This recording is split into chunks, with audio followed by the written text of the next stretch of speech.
Okay. not necessarily Watching it. Yeah. which is good. I don't know why I even put on a nice shirt for these things if they're not watching it.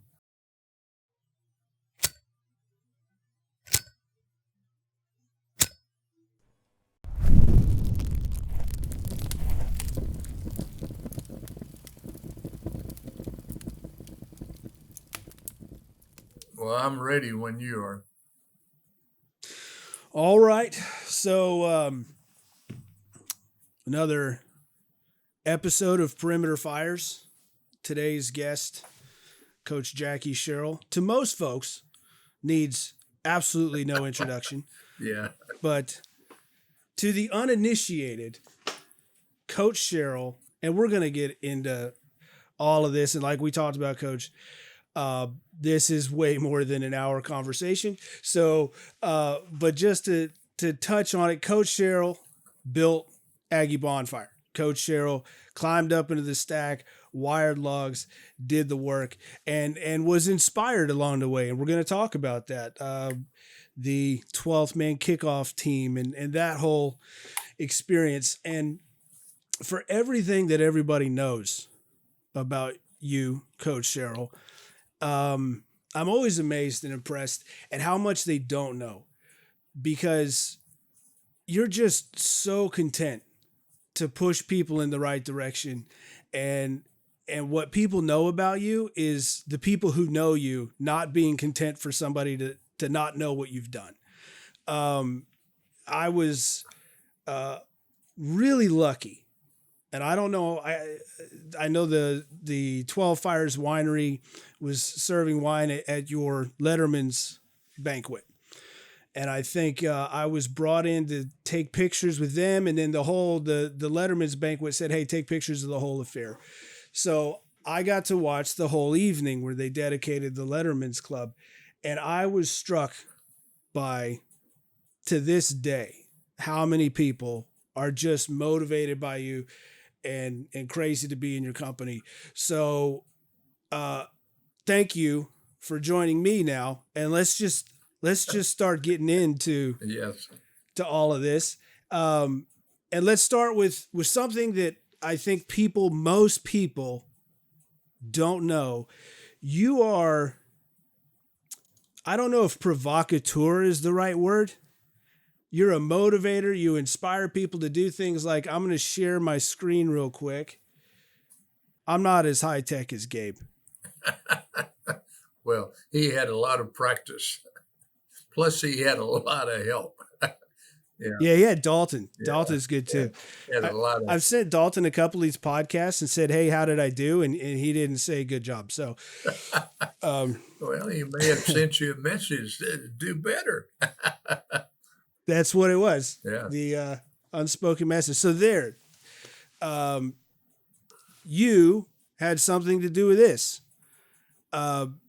This is Coach Sloss out at Byrne this year. Yes. I'm sharing it because he shared it on Twitter. He was so motivated. He shared it on Twitter and made sure everybody saw how much fun he was having. Here, he rounded up all the red pots. Great guy, so soft-spoken. Was not, I figured out real quick, he didn't like me introducing him as Coach Sloss. He was just Jim to everybody. So the Red Pots didn't know who I just introduced him to. And they're like, good to meet you. And they took off. And so he had to round them all up to get this photo. But all of that to say, you talk to Coach. You continue to do things like this. What is it about Bonfire that still motivates you to push people in this direction? Well, all the students, and certainly the ones that, spent the many, many hours in working on the Bonfire. And I've always described the Bonfire as everybody assumed, because of the tale years ago, if the outhouse falls before 12 o'clock, we lose to Texas. If the outhouse stayed up after 12, we beat Texas. That was the mythical slang that everybody used. But, the ones that worked on it and know the Bonfire know that that's certainly not the case. The bonfire, to me, is the bonding of your commitment to Texas A&M for the rest of your life. And the when you see or you participate in helping build the bonfire, then it promotes that burning desire to understand more about A&M. And I got hooked on the bonfire very easily. I would pass by the stack going home every night, 12, 1 o'clock in the morning. And finally I stopped one night, and all of a sudden, before I knew it, I'm up on the fourth stack, wiring locks. And, so James Fuquay handed me a pair of pliers. James Fuquay actually, put his foot in the stirrup, and I put mine on top, and all of a sudden the crane operator got us up, and I don't know if it was because of James told him to, but that guy in the white shirt is awful young, but I'm dressed. I was dressed in a coat and tie. I took the tie off and the coat and went up there, but I was certainly having fun. And then all of a sudden, one of the guys up there said, "You want to go home?" And I said, "I'm fine." He said, "You want to go home?" And I said, "No, I'm enjoying myself. I'm not having to think about who we're playing next week." And he said, "You're going home." So they had rigged it up first on the crane going up. The crane operator swung us back and forth, and all of a sudden everybody's pointing that, there's the dumb football coach. And then when he said, "You're going home," what they had worked up is for me to go down the go home rope, which was, a 2-inch rope. And so they were down there raising and dropping the rope, which certainly I was burning my hands. They were laughing. And again, here's this dumb football coach. But I used to go every night. I would stop because that was the gift that day to me, to relax and have fun. And so, there were a lot of different times. One time we're in the shack, they're playing cards. The little stove catches on fire and they don't even blink an eye. They just kept playing. And I walk out, but they stay in there. But the ability in learning so much from the students and watching the determination, the dedication that the students have to build the bonfire was very impressive. Now, when we had those periods of time, and DeLoss Dodge accused me of getting inciting the students before we played Texas, and I'm thinking, what is my job? My job is to get the students excited. Right. But I've always, from being able to do that, and from that, I was very fortunate because the students pulled me in to all the traditions at A&M, from elephant walk to, go on and on, all the way down to, handing out rings. But going back to the bonfire, the amount of time the students and what it took and what it takes today to build it, no one really understands the man hours that it takes for that one spark to burn piles of wood. Right. The original bonfire, had 5,000 trees cut. Now, I don't know what the one that you're doing now, the off campus, how many trees are in that one. But again, the man hours that it takes and the effort that it takes, it's not easy. So I certainly applaud, you guys and your effort in organizing, getting the funds and getting all the equipment to do it every year. But to the students, and I've told this to all the coaches, if you don't understand Texas A&M and you don't understand how to use the spirit of A&M or the student power, then you're not going to win many games. And I think that last year against Alabama, the stadium was the loudest it's ever been since 1984 or 85, I guess. 85 when we beat Texas 42-10 at Kyle Field. And so the bonfire for the student body continues to mean a lot now. And that's what Coach Schlossnagel, when he went to the bonfire this year, I called him and connected him with you. But it's important for the coaches to understand what the levity and the amount of what the bonfire means to Texas A&M students. And it's unfortunate that we cannot have the bonfire on campus, again. Yeah, and the fire you went to, well, you started going to the fire when it was on Duncan, which was by all accounts an extraordinary place to have it in front of the president's house. After they moved it from Duncan, the grass hardly grew there for years. I don't think it ever really got good grass.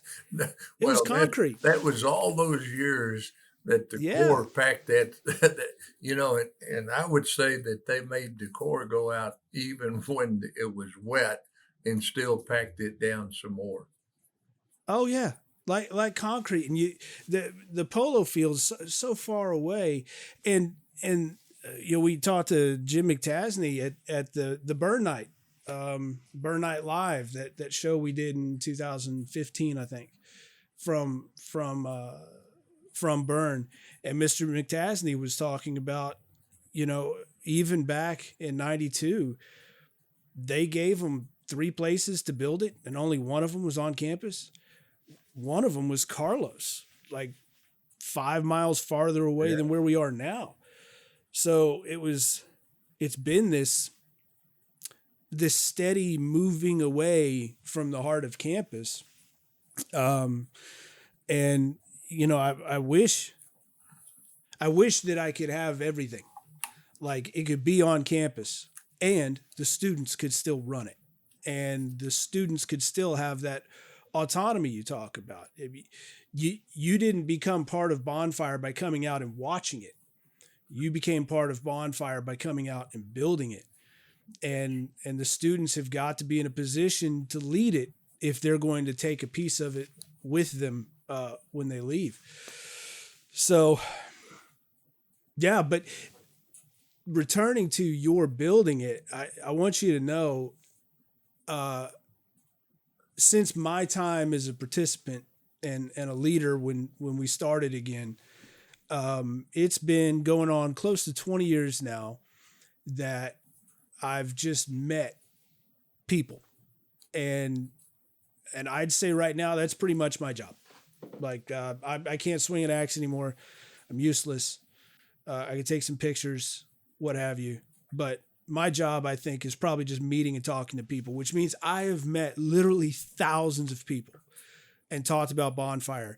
And there are hundreds of people who swear that they were there that night that you were there. And then that first night. And then I've met dozens who swear that they were in the swing next to you.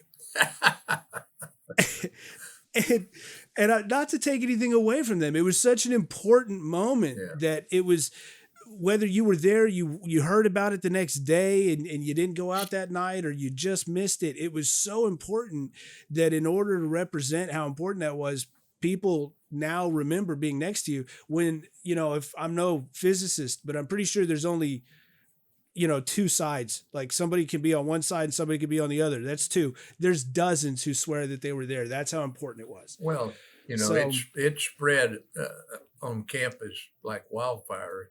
That somebody ran to the dorms, certainly to the core dorms, and said that dumb football coach is out there on the stack, and so it spread, and the importance of Bonfire is not only working to build it, but it also is the association you have with your fellow student, and and that's important because there's a lot of friendships, there's a lot of connections that went on at the Bonfire site that even today are very, very strong.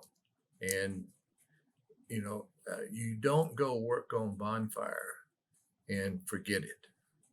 But right. I've always said what has happened to you, and I use that sometimes when I talk.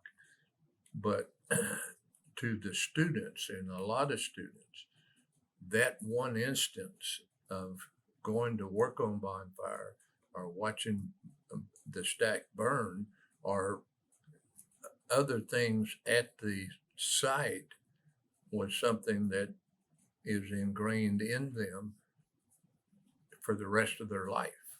And they can tell you the time, the spot, whatever that went on. And, and it's not just limited to building it, no. Right? You talked about people went out to the dorms and said, hey, come out. This is happening. When you went out there, I talked to my old dorm every year. This will be the 17th year I think I've done it where I go just give a little motivational, what have you, to my dorm. Walton, we loaded the trucks. That was crazy. We'll get to this. I understand some football players were sent to load. But we were talking about that, and I tell them every year, this is not going to be appropriate for everybody. This is a very different thing, and it might not be something that you need to be doing, and that's okay because you're still part of a community. You're still part of a family, and there's going to be things that you're good at that the people who are building Bonfire are going to need help with. Studying, prioritizing, getting life in order, just having some support, not necessarily out there. It becomes a thing that everybody participates in, even if they're not out there building it. So it really does infect the campus in the best way. Yes. And it's so far reaching that it's something that's gone down and will continue to go down. Bonfire is going to stay alive, and because of people like yourself, is going to stay alive in the history of A&M for years. And the unfortunate accident that happened, but again, it is something that is very, very important to all students at A&M, and that's evident to the number of students that you get out every year to the off-campus Bonfire. They're not going out there just for a joyride. They're going out there for a reason, whether they're working or whether they're going to watch it burn. And, that's important. Well, and to the point of it stretching so far and involving so many people, I do enjoy telling people about how much they enjoy about A&M that they didn't realize was connected to Bonfire. So whether they're going out or not, they're really, really enjoying in recent years. Cullen, Gillespie, it took the solo 12th man to a stratosphere that I don't remember seeing for a long time. And of course there's this manifestation of the legend, which is true, of E. King Gill being ready to play, but now the 12th man is playing. E. King Gill didn't play. Now the 12th man does. It got turned up to 11. And that happened under you and the 12th man kickoff team, which eventually precipitates the 12th man towels and all of this. But back to the 12th man kickoff team, where did that come from? What was the spark? Well, I kept going and every night I'd go and stop and spend time working on the bonfire, because that was my, gift to me every day to relax. And so one night I walk up and there was a little bonfire about 30 yards from the stack, or 20. And then there was a 55-gallon drum, and the red pot was beating the drum with the axe handle. And I walk up and say hello, and he doesn't even look at me like, who are you? And all of a sudden he's focused only on the stack, and there was the red pots 2B that were handpicked. They were on the 4th stack. And when he stopped beating the drum, they slid down the stacks vertical. Well, anybody that's ever worked on the bonfire understand if you go down that stack vertical, you're going to have a chance to cut your hands or get some nicks on you on the way down. But the first one ran over, he bent over. And so the axe handle he had 3 slats, and he looked back and said, take your best shot. And all of a sudden the 4th slat and the axe handle broke. Well, I didn't know what was going on. So if the axe handle breaks, you got to start all over. So now he had 7 slats, and I knew what that felt like because I went through A club initiation in Alabama.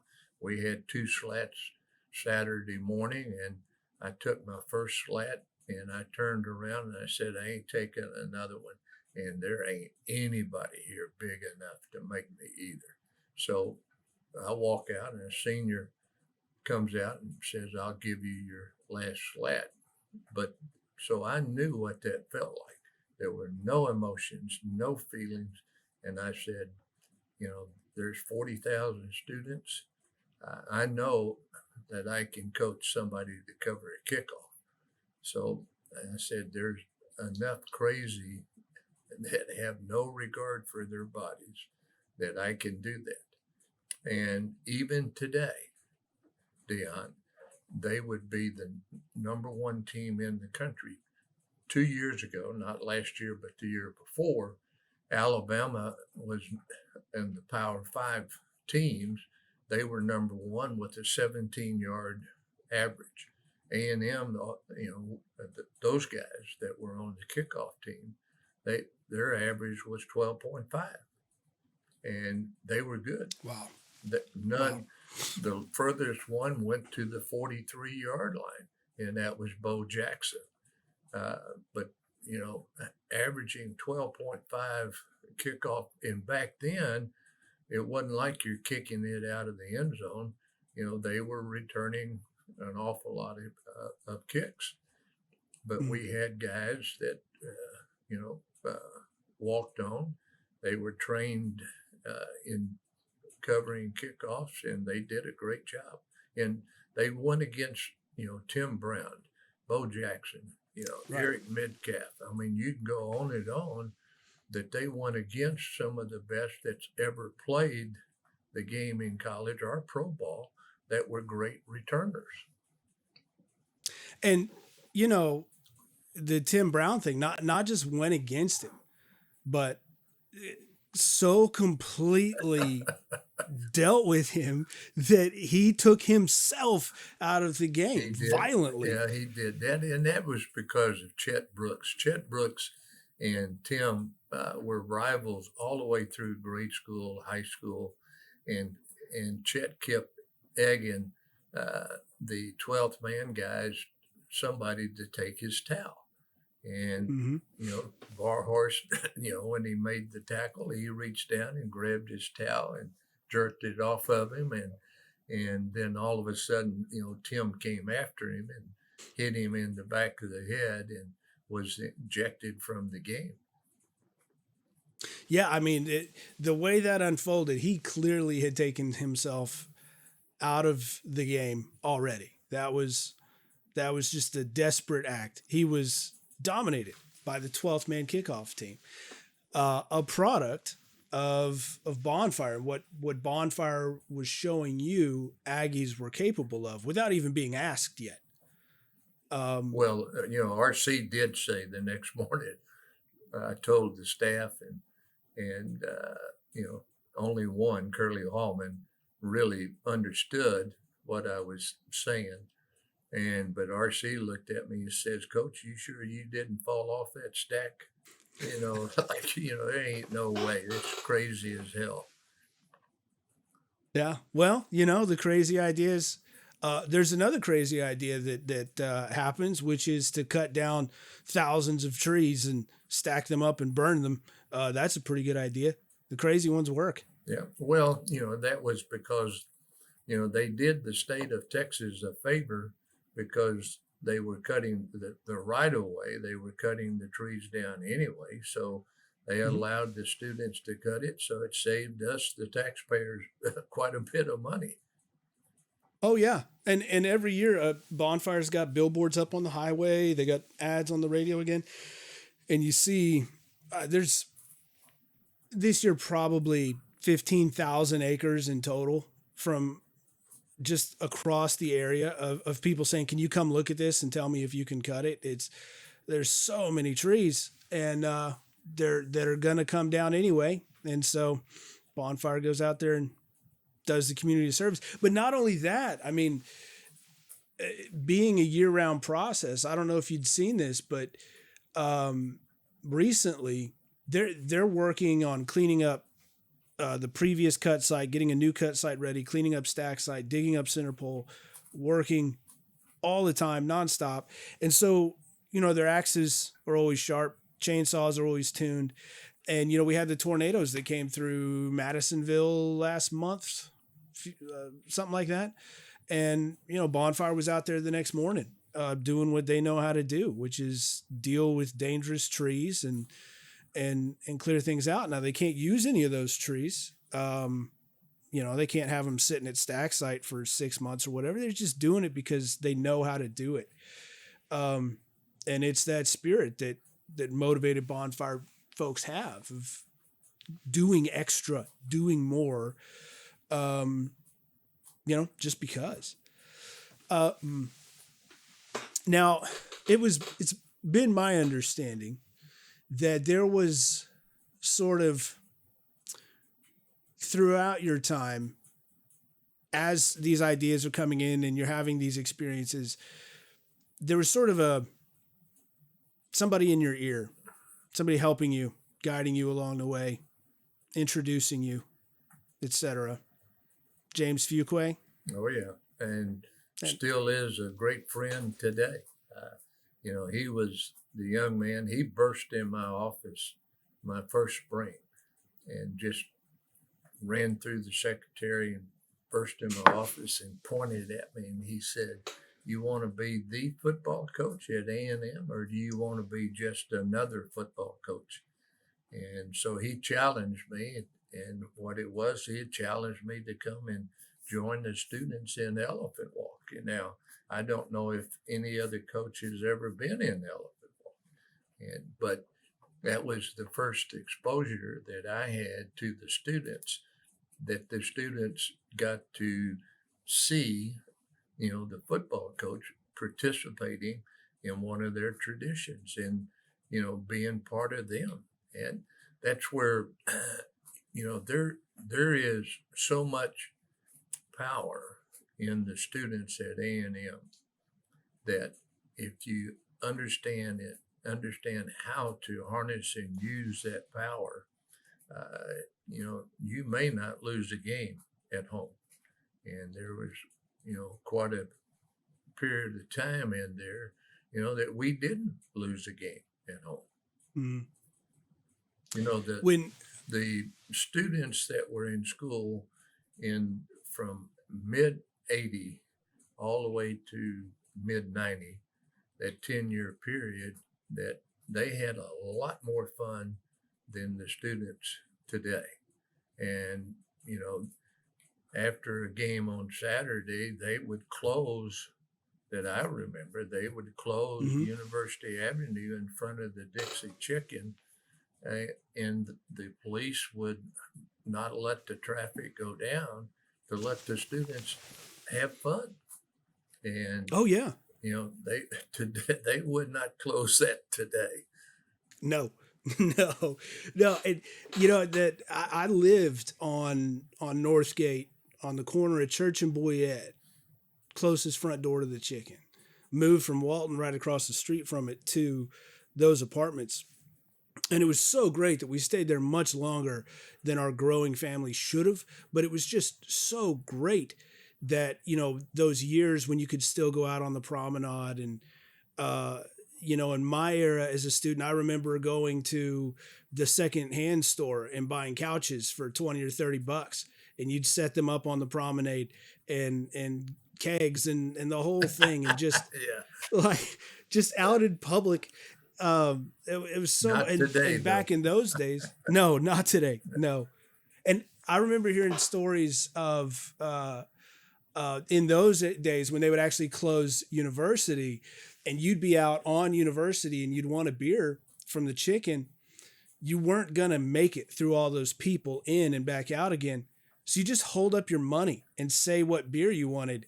And then somebody would grab it and the money would make its way into the bar. And then the beer would make its way back.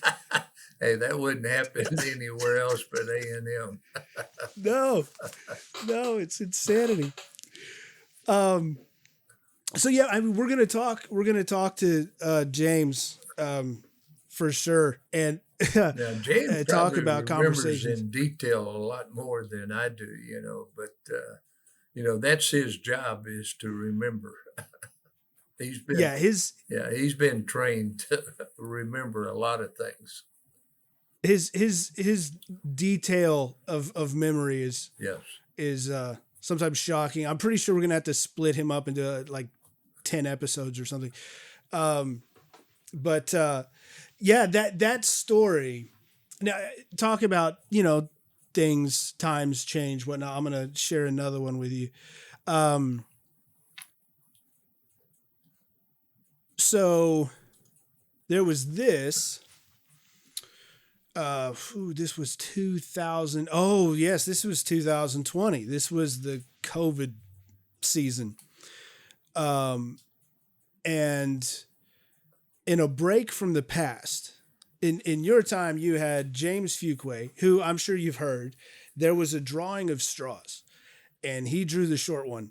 And he was pretty sure that when he was going into your office, that the only way he could come up with to do that successfully was going to mean that he wasn't going to go to school anymore. So there was that way of talking to a coach. Of course, now times are different, and the boys, since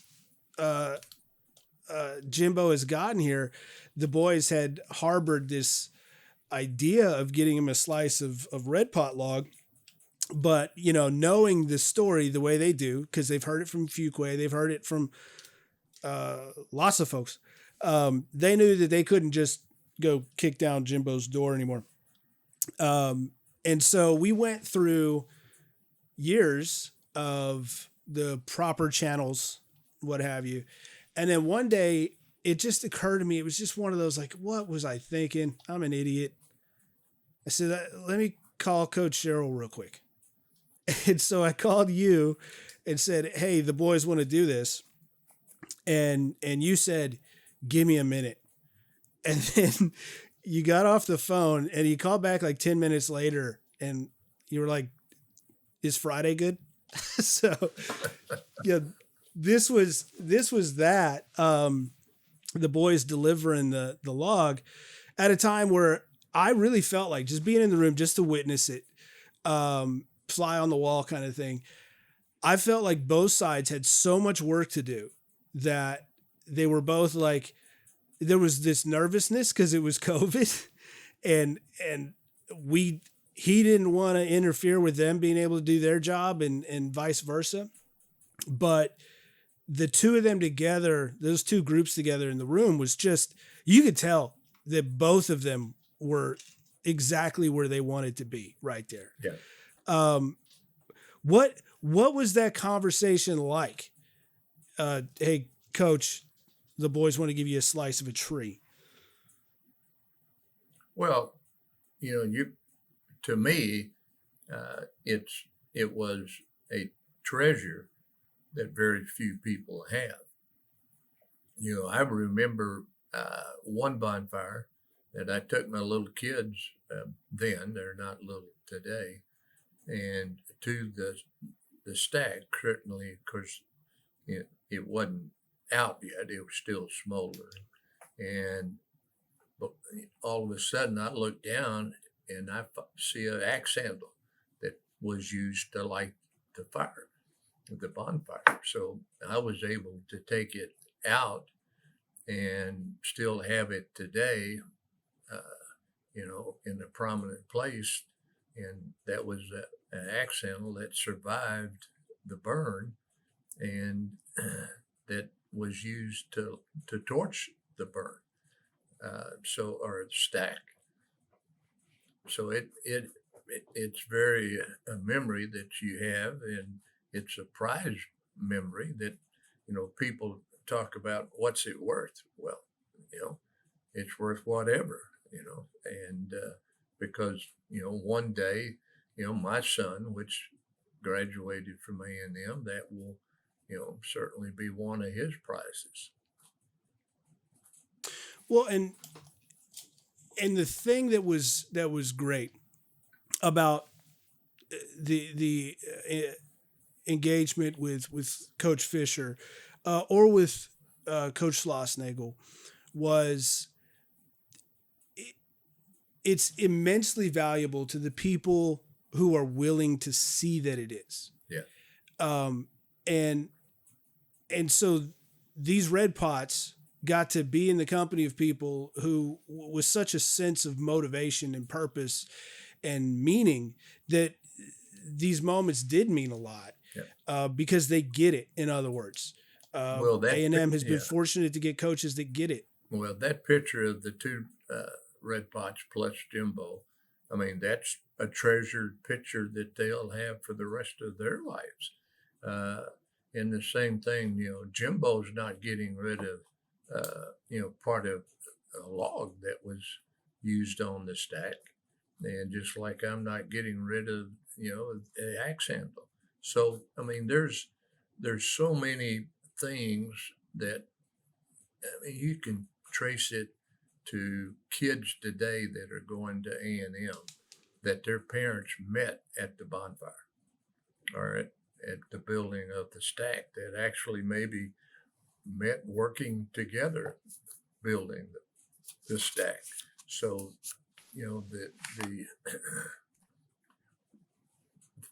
the down the line effects of being able to work on the bonfire, to understand the bonfire and see all the students that did spend the time, and even today that spend the time, they don't forget those moments. Yeah.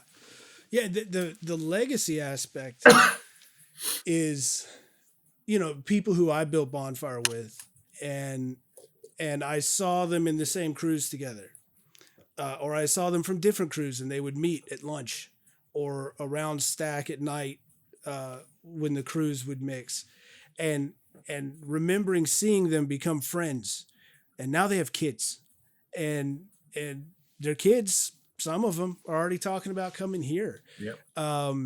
And to know that this is where they found that, it is extraordinary. When you say years in down the line, you can have grandkids that will say, my mom and my grandmom and our grandfather or grandmother, and that's where they met, you know.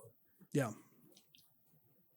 And the funny phenomenon that I find though is, I mean, it's not really, it makes sense. You know, I've got kids. Uh, my oldest is 11.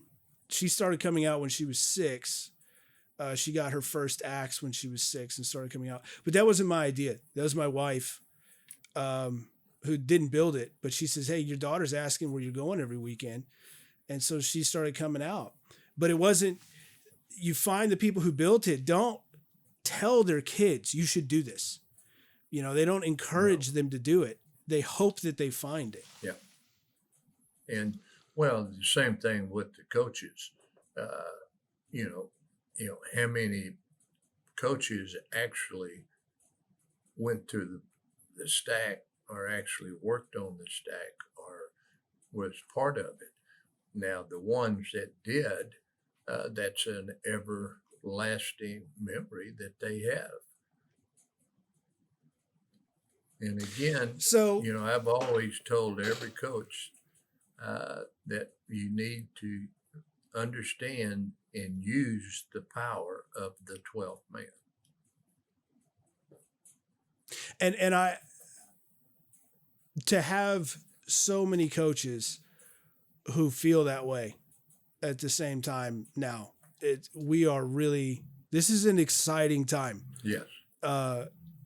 To be an Aggie and know that the world is watching people who really believe in what we're doing as they put their products on the field. Well, Coach Schlossnagle, texted me right after he left the bonfire, and how amazed he was, how appreciative he was, but yet also how much it helped him to understand more about A&M.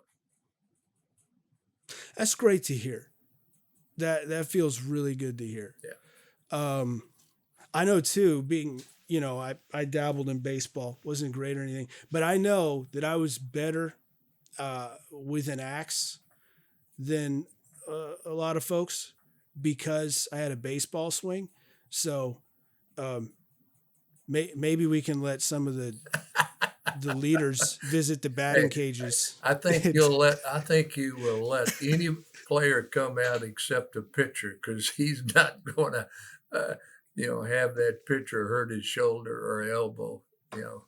Oh, and they don't need to come out. If we could just send a few students to the batting cages and, Oh yeah, give them, learn how to swing off their shoelaces, that kind of thing. Oh yes. Well, Coach, as I say, we got just touched on so many things that each one of these things could be a deep dive, and I look forward to talking more. Yep. Well, I appreciate you having me on. Thank you. Yes, sir. This is that my first two were with people who told Bonfire stories. Gabe Bock and Scott Eden from ESPN, who wrote that article that James and so many people were in years ago. To your point, the funniest thing that happened, our football team got very good. So we had the Sugar Bowl, the Orange Bowl, the Cotton Bowl. We had all the bowl people at A&M for a game.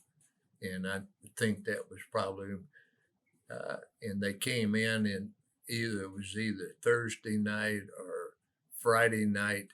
I took them, and it could have been after the game, I don't know. But I took them to the stack, and we actually put them on the 4th stack.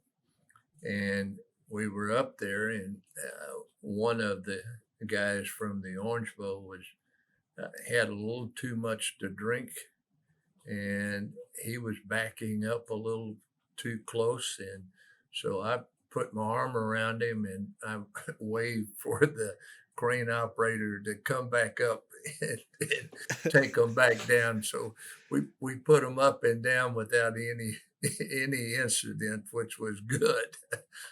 Yeah. Yeah. Yeah, A little chemical vertigo. yeah, Yeah. yeah. Get him down. Yeah. It's, so, and I should point out too, so many stories, and where is it? There it is. Yeah, that's the I've worn this up. yeah. Well, there's so many good stories in there, and I've always told students that were getting ready to come to A&M or apply. I said, this book will teach you more about A&M than anything else, and if you read it from cover to cover, then you'll learn an awful lot about Texas A&M. I'm a big fan of chapter 6. Yeah. That's the Bonfire chapter. I Oh yeah. like that Well, one. and again, thank you for having me, and let's do this again sometime. Yes, sir, Coach. It's been a pleasure. I hope you stay well. And we'll talk to you soon. Thank you, and gig 'em. Gig 'em.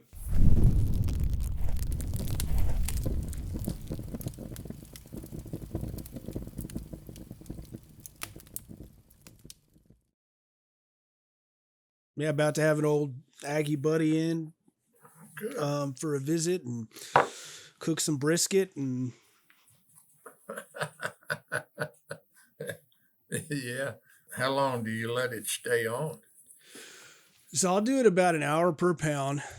And then the trick is when I started doing this, it changed completely. Right. I will